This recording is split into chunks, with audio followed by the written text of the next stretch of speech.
They were all innocent children. A son, a brother, lives with limitless possibilities ahead of them. But what these boys would grow up to become: brutal killers. Could their brains have provided a roadmap to the sickness that would consume them? Every mean, vicious psychopath, once upon a time, was an innocent young baby. For some people, the die are cast early in life. Recent research suggests that psychopathy is evidenced in the brain, and that those who wind up killing over and over may have been born to do so. It's only recently, with the advent of molecular genetics and brain imaging techniques, that we've been able to peer into the minds of murderers really for the first time. We began our exploration into the inner workings of the brain along a remote highway in Texas, headed for death row, where I sat down with a 45-year-old man who could arguably have one of the baddest brains in America. The first time I did a shot of dope, it was the best feeling I ever had in my life. And the first time I killed somebody, it was such a rush. And it was just like that shot of dope.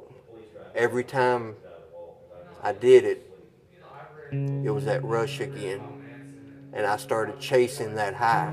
Tommy Lynn Sells was once a little boy growing up in St. Louis, but around the age of 14, he says he became addicted to killing. How many people have you killed? Lord, I don't know. I don't know. 10? Yeah, 20? probably. 30? It's up there. 50? But see, I'm not Billy the Kid making notches on my holster, so I know it's been a lot. Psychopaths are individuals who lack conscience, they lack remorse, they lack guilt. That's one of the reasons why they terrorize society so much. Sells is on death row for one murder, but he's linked to at least 17 more. The drifter's vagrant lifestyle helped him elude police for nearly 15 years, as victims turned up from coast to coast. I am hatred. When you look at me, you look at hate. When I look at you, I look at hate? When you look at me, you know what hate is. 'Cause I don't know what love is. Two words I don't like to use is love and sorry, because I'm about hate. His methods for killing were as random as the people he targeted. He raped many before cutting their throats or beating them, stabbing others and strangling some. Vicious cycle. I couldn't help but be grateful for the glass between us. I don't have no feelings no more. No emotion, no. They showed much poorer. Dr. Adrian Rain has studied the brains of people scientifically determined to be psychopaths. One of the key differences that we find in the brains of psychopaths is that there's a structural impairment to part of the brain called the amygdala. This is a part of the brain very much involved in the generation of emotion.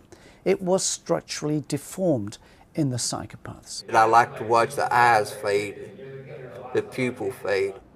What do you like about that? It's just like setting their soul free. They just don't have those normal feelings of revulsion and disgust. They are the last images of the Dardeen family. One sadistic crime Sells confessed to shows the callous, unemotional disregard for human life typical of psychopaths. A 30-year-old mother, 7.5 months pregnant at home with her 3-year-old son, both bludgeoned to death. What are you thinking and feeling when you kill someone? It's just like that drug. I'm after that drug again. I don't have an on and off switch. I'm just after that drug. I'm after that feeling. During the beating, Eileen Dardeen went into spontaneous labour, giving birth to a daughter who investigators believed to be alive at the time. The new baby was also beaten to death, and the body of Dardeen's husband turned up a day later, shot 3 times in the head. I wonder if you could just tell me what happened as you were killing her. Did she give birth to a baby? You know, you're pushing your luck. I'm sorry. Let's not get into blood and guts, because that's what you're trying to get into. Sells blames much of his murderous rage on sexual abuse he says he suffered as a child. You also killed children. Some get killed, yes. Now, why would that happen? I didn't want them to live through the pain I lived through. It's biology plus environment. It's biology coming together with environmental insults which raise the odds of an individual becoming a violent criminal offender. I tried to get in this door right here. 2 days after his final murder, Tommy Lynn Sells walks police through the crime scene. And I opened the window all the way up, well, about like this, and I climbed in. Okay. We kind of stayed up a little later, and we got in a little fight about where we were all going to sleep. We laid there and talked a bit. We talked about, at the time, like Britney Spears and NSYNC. Crystal Searles, 10 years old at the time, was sleeping over at her friend Katie Harris's. A decade later, that night is still fresh in her memory. I woke up startled a little bit, and out of nowhere, and I was kind of confused, to a loud noise. I woke this girl up. Her friend Katie was asleep on the bottom bunk. I cut her bra. I kind of just like leaned my head up a little bit, and I could see that there was this scary older man that I'd never seen before.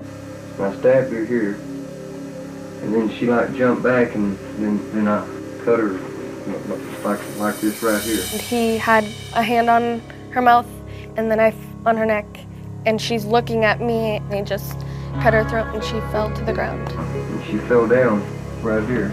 I heard Katie at the bottom of the bed, on the floor at the bottom of the bunk bed. She was like gasping for air and choking, like she couldn't breathe.